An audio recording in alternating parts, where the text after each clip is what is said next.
further, we must remember that the receding threat is in our community, especially to people that are still not yet vaccinated. If there's anything that we've learned about this pandemic, is that it is lurking, it is waiting for us to drop our guard, and we've always got to be humble to the pandemic. We saw the virus come back and back, mutate, come back with vengeance. We're lucky here in the United States. There's a couple other countries that are lucky too, but you can still see there are lots of countries around the world, more than not, that are still battling this pandemic, some with really, really deadly consequences. So these vaccines are the tool that allows us to enjoy in-person activities with peace of mind that we're protected from this virus that has caused serious illness. And I want to remind everybody, we've lost over 1,200 of our fellow Louisvillians due to the pandemic. So this has been a super sad period of time these past 15 months as well. Nationally, we're coming together strong. President Biden has declared that June will be the We Can Do This month of action, so we can reach the pivotal marker of 70% of Americans vaccinated against COVID-19 by the 4th of July. And that would be a wonderful way to celebrate our country's birthday.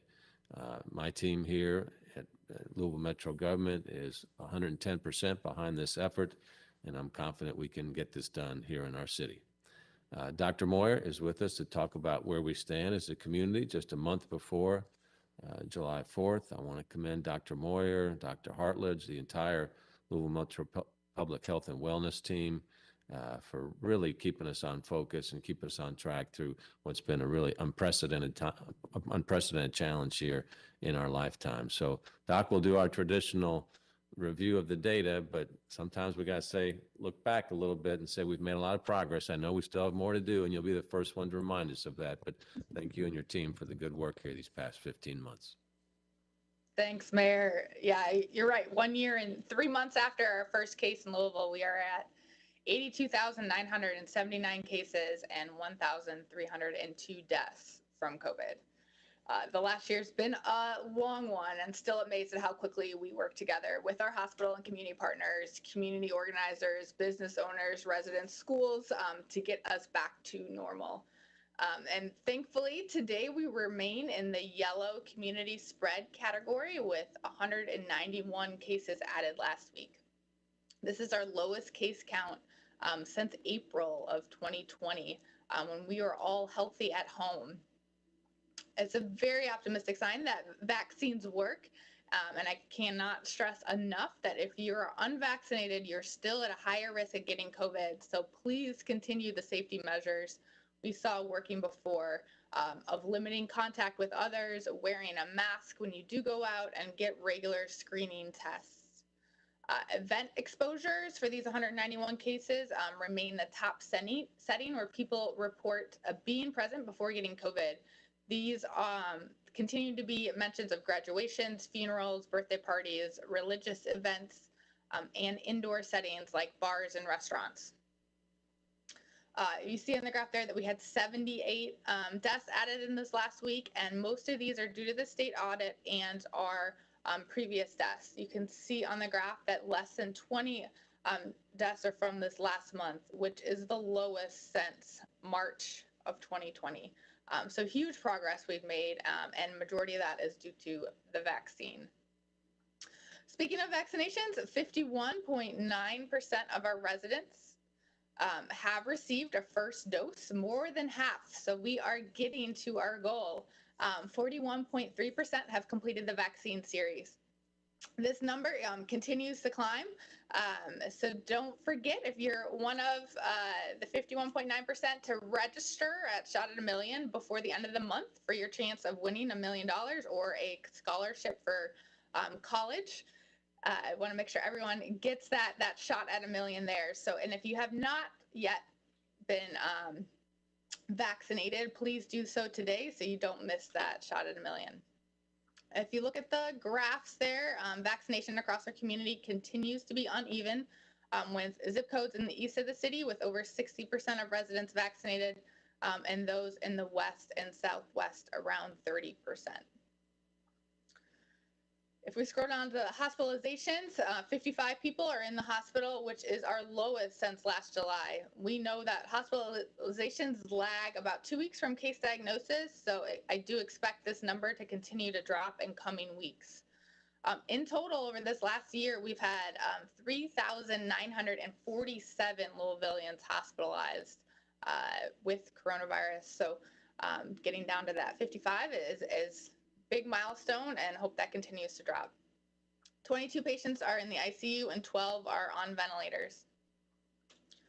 Lastly, scrolling down to the demographics, you can see a drastic decrease in cases in our 0 to 19 and our 20 to 44-year-olds these last 2 weeks. That coincides with the increase in vaccination in these age groups. So just another reminder that vaccines work. So if you haven't signed up yet, today is the day. Vaccines.gov, or if you have any questions about the vaccine that have not been answered yet or need help with registering, please call our helpline 502-912-8598. So that's it for the data. This Friday, Kentucky will return to full capacity for all venues and events. Also expecting the state to lift the mask mandate, including those that are unvaccinated, except for places where people are most vulnerable. And looking back, I know we've come a long ways, and a testament to all of our actions as a community to curb the spread of the virus. It's encouraging, but don't want us to become complacent. So this return to full capacity really raises the risk of exposure to those who are not vaccinated yet. And for those, I hope that the lift on restrictions and mandates serves as an extra motivation to get vaccinated. Also, just want to make sure you all understand that the transition back to full capacity is going to look different for many businesses and events. They'll still have the option to require customers and patrons to wear masks. So please respect those rules and respect others that are choosing to wear masks. Remember that masks prevented more than just COVID this last year. Colds were down, flu was record lows. And I know I, for one, plan on continuing to wear my mask in indoor crowded spaces, not just for COVID prevention, but it's been really nice not being sick for a year. So one last time, we're going to remind you that today's the day to get vaccinated, vaccines.gov, or call us at 912-8598. You can also text your zip code to get vax for English or vacuna for Spanish, and sign up today. I know we've got some special guests on today just talking about other ways that's going to make it easier for you to get vaccinated, helping with childcare and extended hours. Really hope that their access is not an issue for anyone. And if it is, please call us. So we would love to work through those barriers as well, just making sure everybody who wants a vaccine can get one today. So yeah, I guess thank you for a great year. It feels weird saying that and ending these weekly updates, but we are in a much better place than we were a year ago, and really hopeful that that trend continues as vaccination numbers increase. So thanks, Mayor. Back to you. Okay, thank you, Dr. Moore. We'll come back to you later here in the show this morning.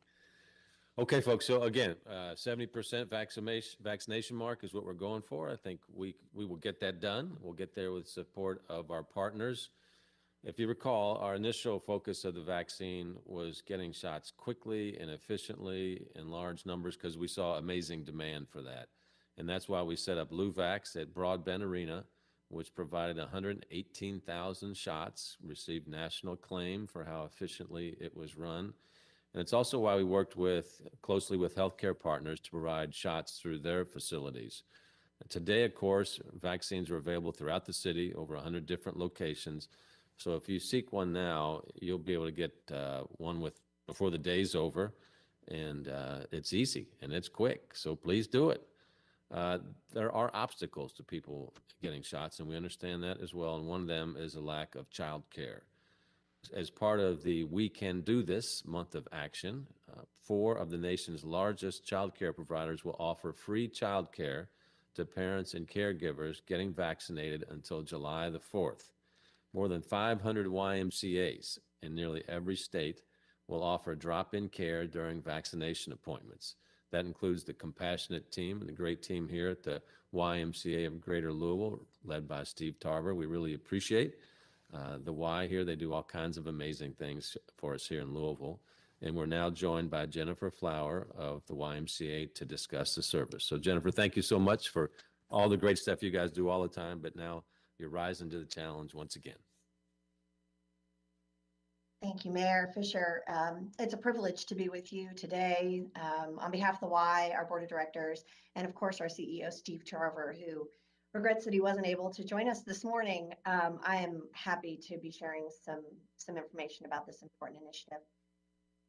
For more than 165 years, the YMCA of Greater Louisville has focused on community health, and we are proud to partner in this local and national effort to encourage and support COVID-19 vaccinations. The Y is committed to equitable access to the vaccine, and childcare should not be a barrier to receiving the vaccine. We are pleased to join YMCAs across the country in offering this free drop-in care to allow parents and caregivers to get vaccinated. We believe it's an important step to reducing barriers and increasing access to vaccinations. Locally, we have 9 YMCA membership branches in the Greater Louisville area, including in Southern Indiana, with kids clubs that will provide up to 2 hours of free drop-in childcare for children ages 6 weeks to 12 years, while parents or caregivers get their COVID-19 vaccination at nearby vaccination sites. Reservations are not required. However, there will be a check-in process, and we will ask for photo ID during check-in and again at checkout. This care is available during our normal Kids Club operating hours, and those hours vary slightly by location. You can see we have the website up there where you can find the hours and the locations where this care is available. You can visit our website, or you can certainly just give us a call at 502-587-9622, and we will help you find a location that's most convenient for you and the hours that it's available at that location. Thank you so much for letting us share this. Thanks, Jennifer. It's just going to take all of us to get to 70%, and you guys are a big, big part of that, so we really appreciate it. Thank you. Thank you. All right, folks, so we're at a point with the virus where we know exactly what we have to do. That's easy, right? Get vaccinated. And these shots are widely available throughout the community, and as we just noted, we got some great partners helping to make it as convenient as possible. We held our first virtual briefing on the virus on March 16th, 2020. And we've held at least one most weeks since the pandemic began. And although today will be the last standing Tuesday briefing, we will continue to provide updates as needed to make sure our community is current as the virus continues, and with everybody's help to recede as well. So again, this will be the last time we do this on Tuesday unless things change for the worse. We're seeing cases coming down to levels that we have not seen in a year, and we're continuing to work to get those lower by getting our vaccination numbers higher.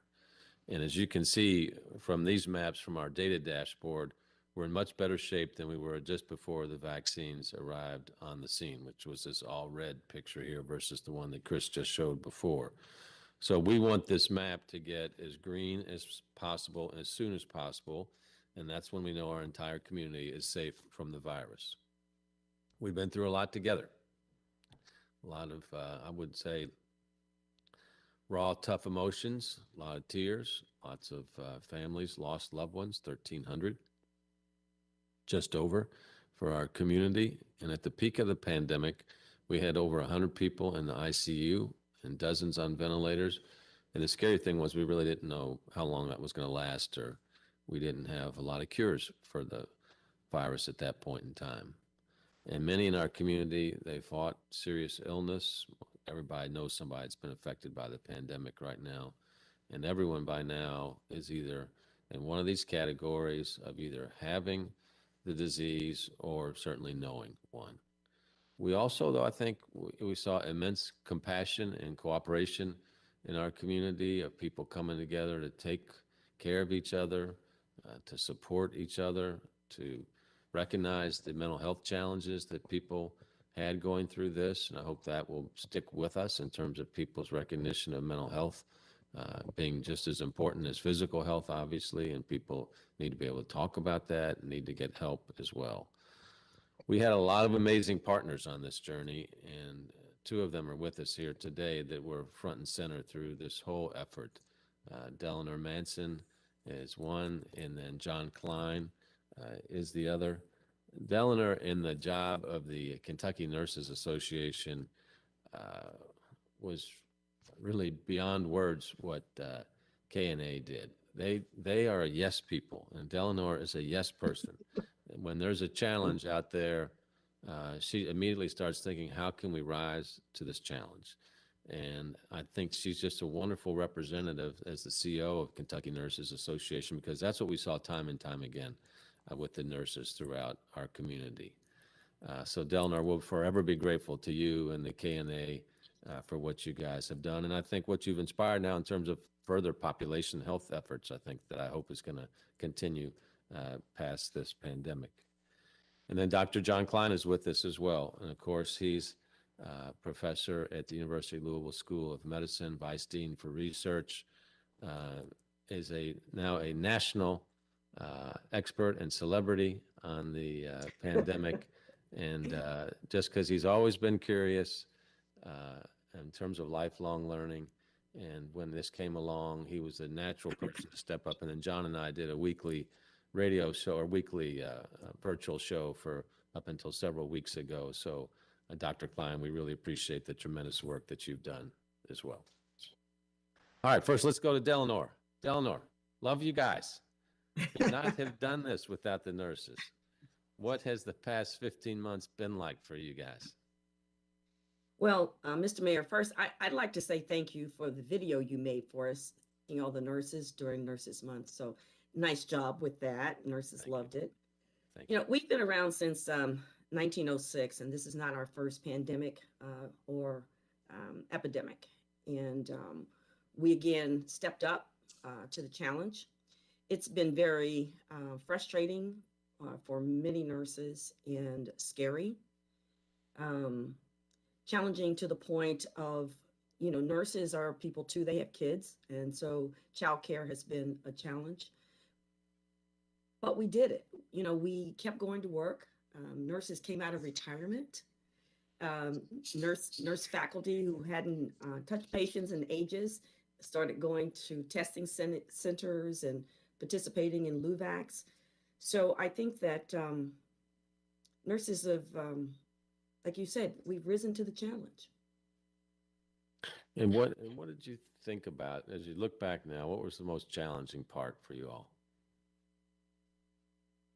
I think at the beginning of the pandemic, it was, uncharted. We didn't know what to expect.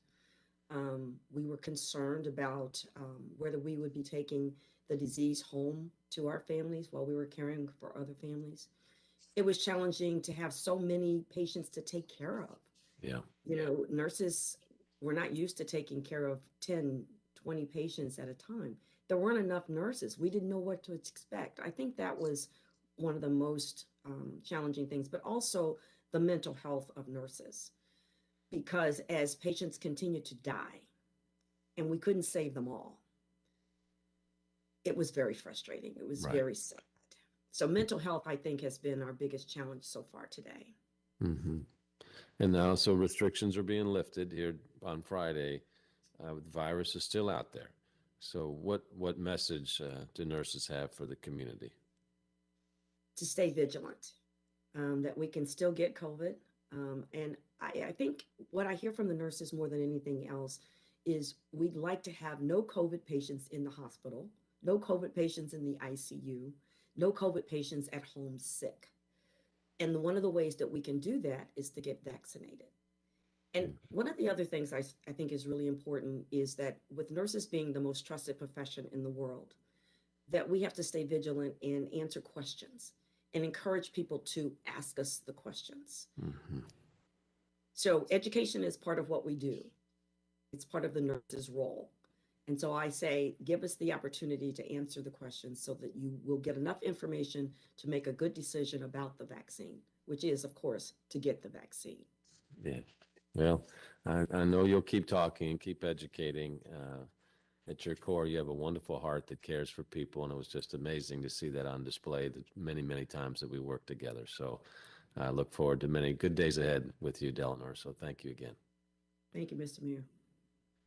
And there's Dr. Klein, our co-host. We were co-hosts on our Doctor is In weekly show, Dr. Klein, and you and I began doing those weekly town halls back in March 2020 and kept up until a few weeks ago. We went from covering the basics of COVID into the, I guess, real fine points of the disease, both locally and globally. And we saw a lot of questions. What surprised you about the response from the community? I think I'm not sure a lot surprised me except the learning curve that people learned really quickly.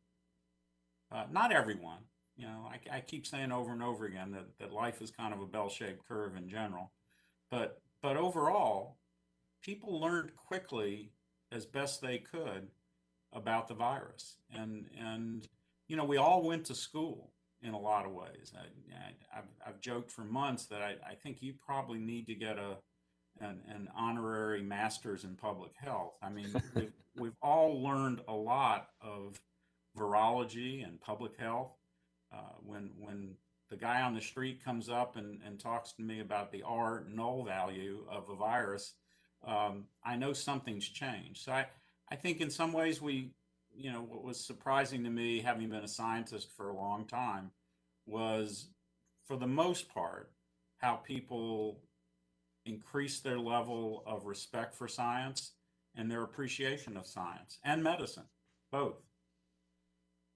Yeah, we talked about on our show quite a bit how, you know, people were fixated. Some people were fixated on the news with the virus, you know, when the vaccines will be coming, what kind of vaccines, the 1-shot, 2-shot, all the stuff that was new to us at the time. And it was gratifying to see people really focus in on science and what was good for their health and the health of the community. And now our job is just to grow that so everybody has that same type of concern. You took it a whole nother level. You said that if I'm telling people they need to get a vaccine, they need to trust science. Dr. John Klein said, well, I need to be part of a vaccine trial. So talk to us a little bit about that journey. Well, it began actually in late July of last year. My wife and I, she's also a physician, had been reading about the Pfizer studies, what they call the phase 1 and 2 studies. So the studies that tell you initially what's the right dose, is it safe in terms of side effects. And the results that were published about the phase 2 trials were really encouraging as far as the protective immunity of the vaccination. So we realized that, and what sort of pushed the two of us over the edge was just two things, you know, one personal and the other, you know, sort of scientific. And the scientific thing was that I was already hearing from people in August that they were not going to get a vaccine, and I realized that caregivers, providers, doctors, nurses, you name it, had to step up and say, I went and did this, and it's safe. And they had to find out for themselves. So we both felt comfortable that it was safe and effective, but we also understood that it was really necessary to be able to speak to patients and to family and to friends, and to be able to say, I did this, here's what you can expect, here's what the results are. And I guess the personal thing was, we had a grandson who was turning 1 year old, and my wife said, we're going to get vaccinated so we can go visit this kid. And that's exactly what happened. We were both really fortunate. We got the vaccine in the trial in August and September. And we had a little early peek of what it would be like to have a more normal life because we were vaccinated. Yeah, well, that's neat. And so healthcare community, we went from everybody being fully gowned up, fully masked up, hospitals shut down, exhausted docs, exhausted nurse, exhausted staff. What changes, do you think there will be permanent changes as a result of this COVID-19 experience with our healthcare community? Some things will be permanent. Some things I hope will be permanent. The things that I feel will remain permanent. Telemedicine was already beginning to happen, but it's here to stay now. And many providers, whether it's physicians or nurse practitioners, have realized that telemedicine, video medicine works very well for a lot of things. And we're also finding out the things that it doesn't work so well for.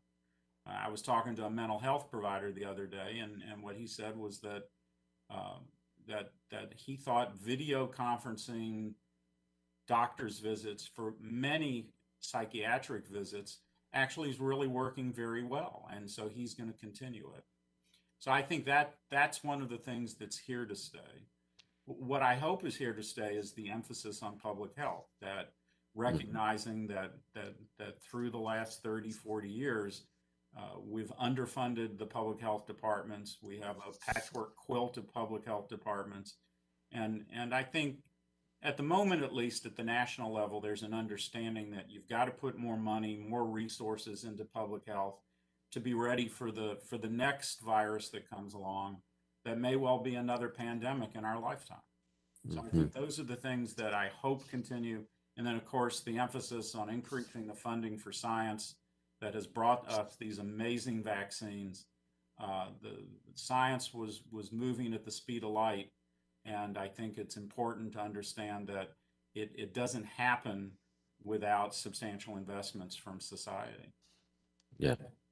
Well, thanks again for the Doctors In show. You, of course, were the doctor and provide a lot of information, a lot of comfort to people over the past year or so. So thank you, Dr. John Klein. You're welcome. It's a pleasure. Let's circle back to you now, Dr. Moyer, city's chief health strategist. What a year it's been for you. And I think everybody knows by now that Dr. Moore has 4 young kids under the age of 7. I believe you're still at 7 years old, aren't you, Sarah? So that's a lot, to be leading a city during a public health crisis and raising a family of 4 young kids with a husband that's a doctor as well. And so you've been through a lot professionally and personally as well. So we thank you and all of your colleagues at our public health department for, pushing through this. Sometimes when you face big challenges in life, you're not quite sure how you're going to get to the end of it, but you put one foot in front of the other and you just keep going. And then you get to a day like today.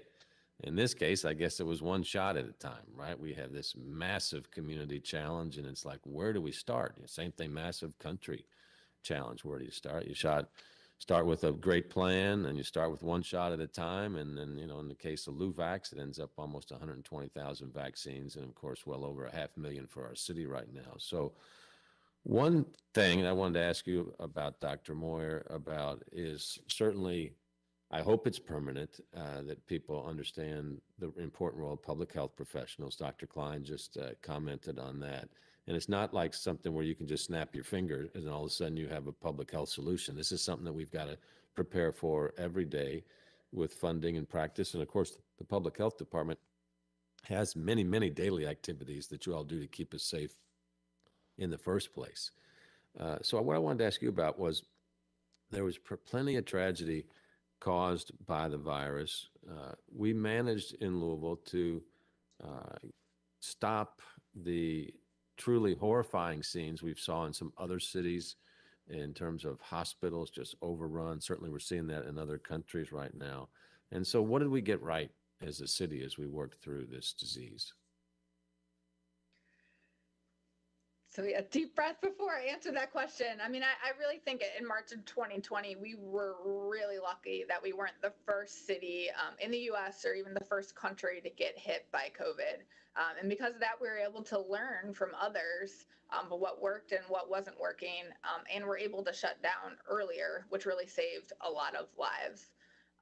Second is our city's health department's focus on equity. Our health department was the first in the country to have a Center for Health Equity back in 2006. And so the extra 15 years of experience, we really knew from day one that we had to ensure that every community had access to testing and the latest information and medical treatments. And while not perfect, I think that focus there, especially then the focus on the workers, our frontline workers that had to go into work in those early days, really protected the staff more so than we saw across the country, and in other parts of the world as well too.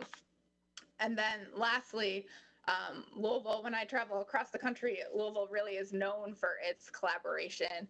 And I'm really amazed at how quickly we were able to work together with our hospital partners to study the data, and be prepared for a surge. We worked with our community partners and community organizers and business owners and schools to share information about the disease and how to prevent the spread. And also very thankful to our media partners for following our, at that time last year, daily updates, which turned to weekly as we learned more and became more stable about COVID, and able to provide residents the latest information and safety measures that they can take to protect themselves and their families and friends. So as a whole, our community really took heed of the science and data and worked proactively to ensure that they did everything in their power to stop COVID from spreading. We saw our schools transition to virtual learning, businesses requiring masks, setting up social distancing markers, and really increase their cleaning and sanitation.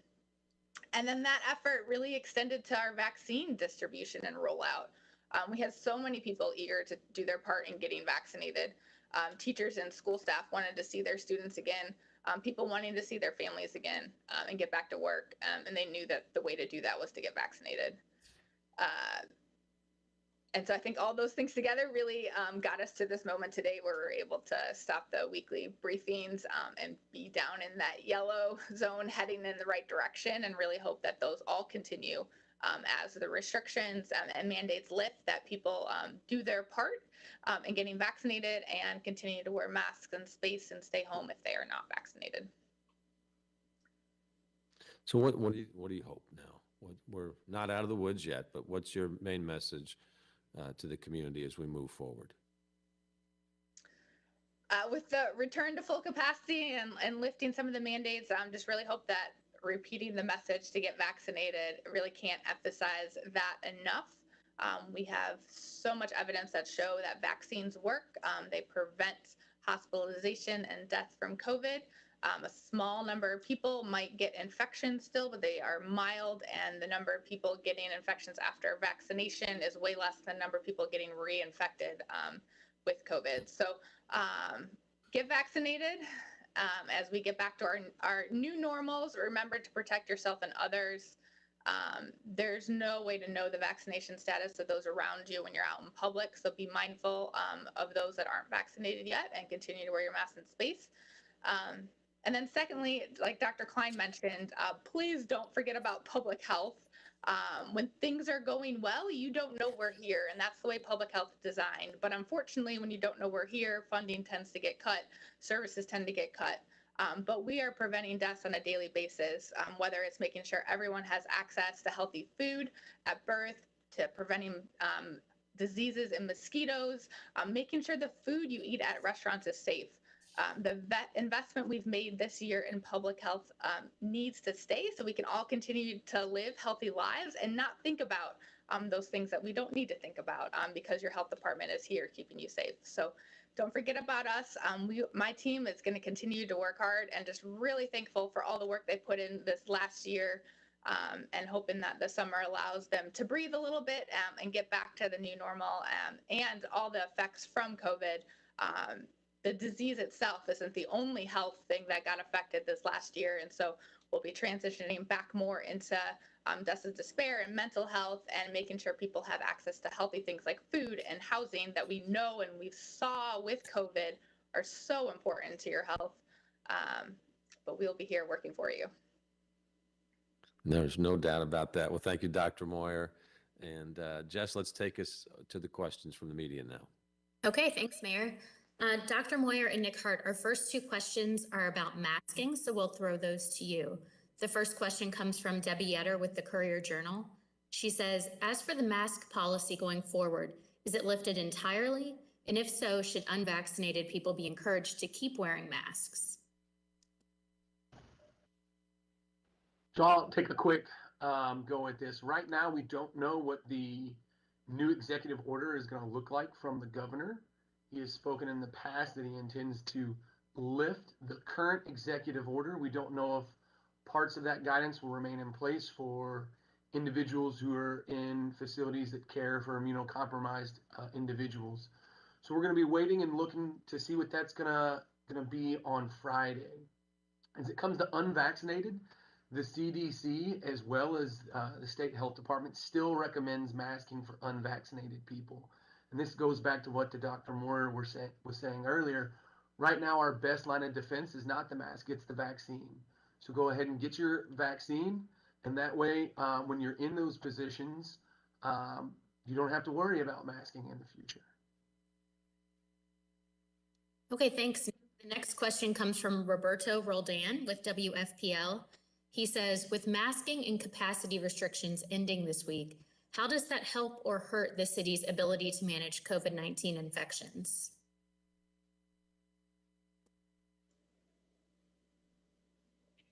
Dr. Moyer, do you want to take that? Yeah, I can take that. Well, we know that policy helps people follow the rules. So we have enough people vaccinated now that hopefully we'll stay safe, but I guess just time will tell. Most of our cases and all of our hospitalizations and deaths have been in unvaccinated. So if that is something you worry about, now is the time to get vaccinated. If you plan to be out in any of those crowded places, if not, if you're unvaccinated, just really hope that people continue to stay home and wear a mask until they do get vaccinated. And Dr. Moore, you want to talk a little bit about, I mean, this is, getting vaccinated has been primarily driven by the age of people as well. So you want to talk a little, we still have concerns over our 40 and under population in terms of higher rates of people not getting vaccinated. So we might want to point that out. That's correct. If you look at our dashboard, people in the 70 and above category, it's like over 93% are vaccinated. As we go down, the percentage of people vaccinated is less. And I mean, this is understandable. We know that majority of our deaths are over those over the age of 60. And so that mortality is really real. And people have concerns in other age groups, but just encourage you to ask questions, to field those concerns with somebody you trust. Because the CDC, the FDA, your health department director, your local doctor, which has over 95% vaccinated, all recommend those over the age of 12 get vaccinated.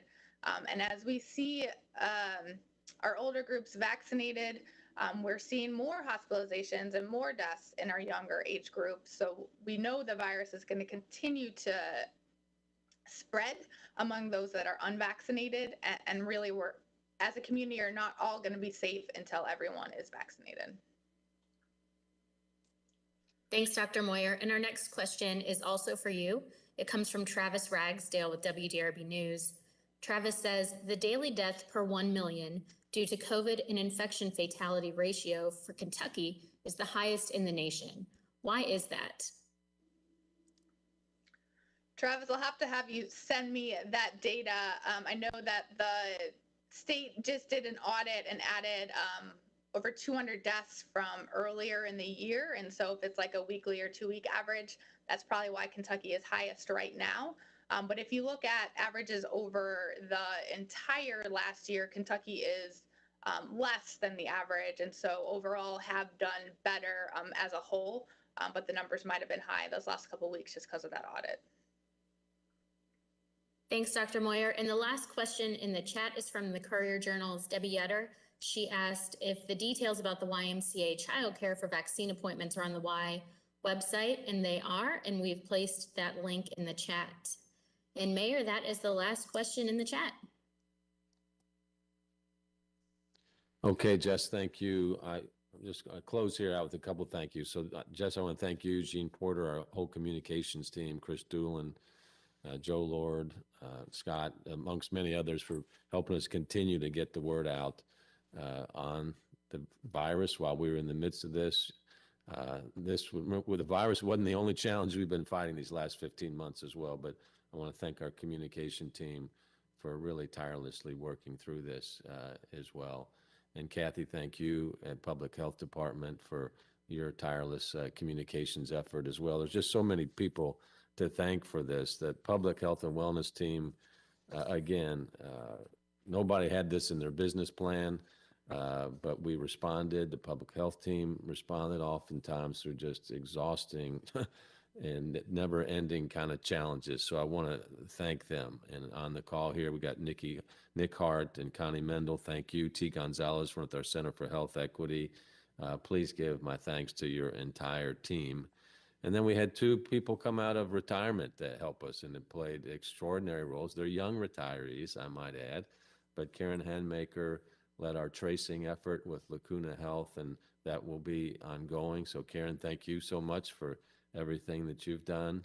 And Bill Altman has done just tremendous work overseeing our testing and then vaccination strategies, leading our community vaccination task force, kind of being one of our lead thinkers about how to get us through the virus, working with Dr. Moyer, Dr. Hartledge, of course, who stood up LouVax.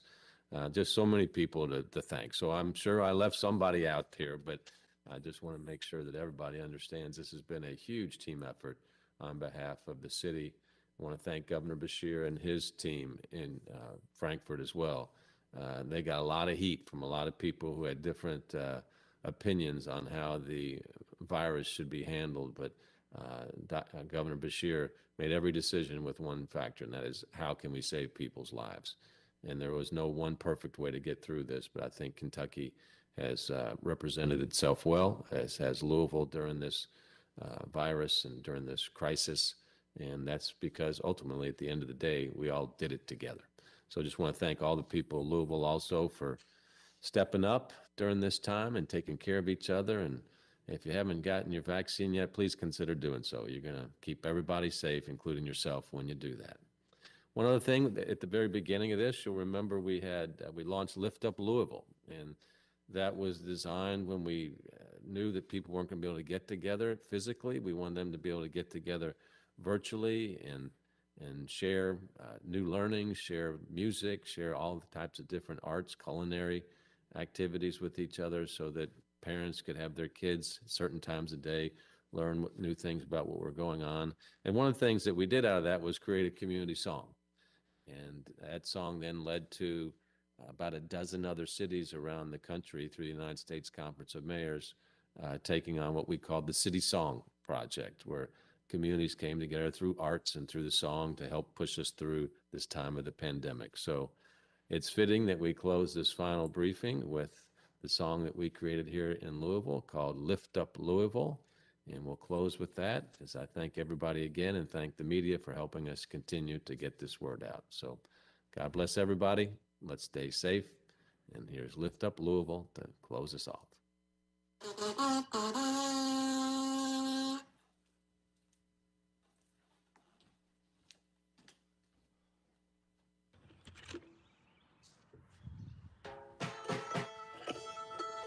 Got to be in tune to play along, for the video. Thank you.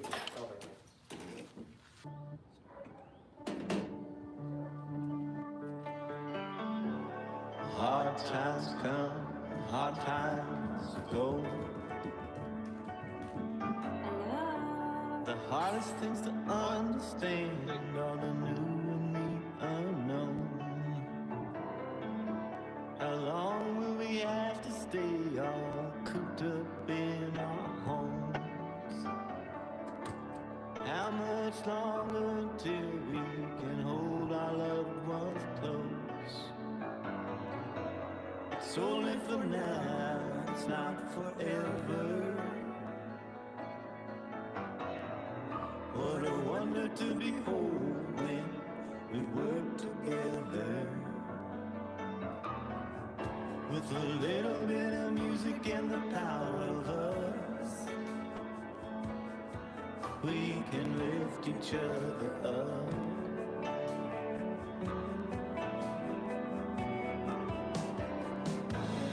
Lift up Louisville. Oh, 'cause this is what we do. I'll hold you on the other side, 'cause I'm gonna make it through.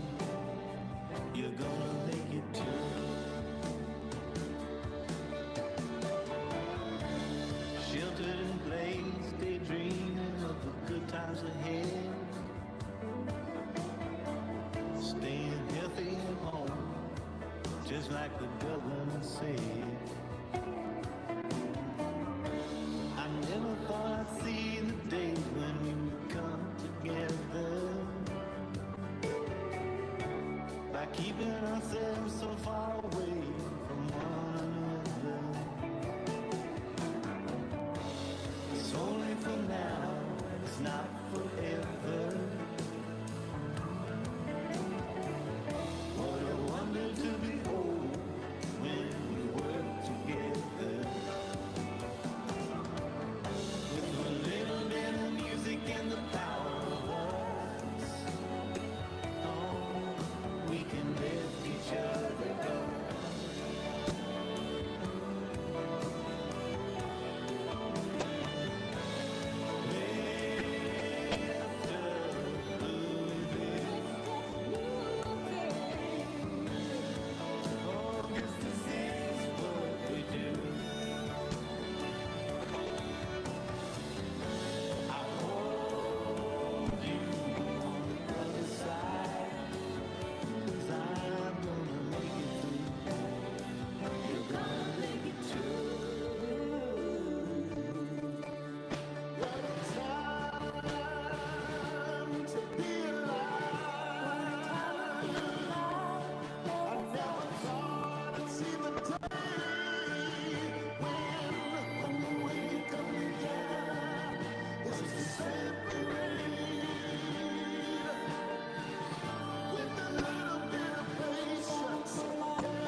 If our people banded, no one left, no one stranded. Even though we feeling so abandoned, let's take a minute to make the moment candid. One time for the front line, extra daughter or son time. A new season full of sunshine, a new start for those who've done time. With no time to play this week, no time to say this sweet. Everybody stay away 6 feet, otherwise we might lay 6 feet. We gon' need y'all to get ready. We need each other when the day comes. Lift up my city like Teddy. Bridgewater or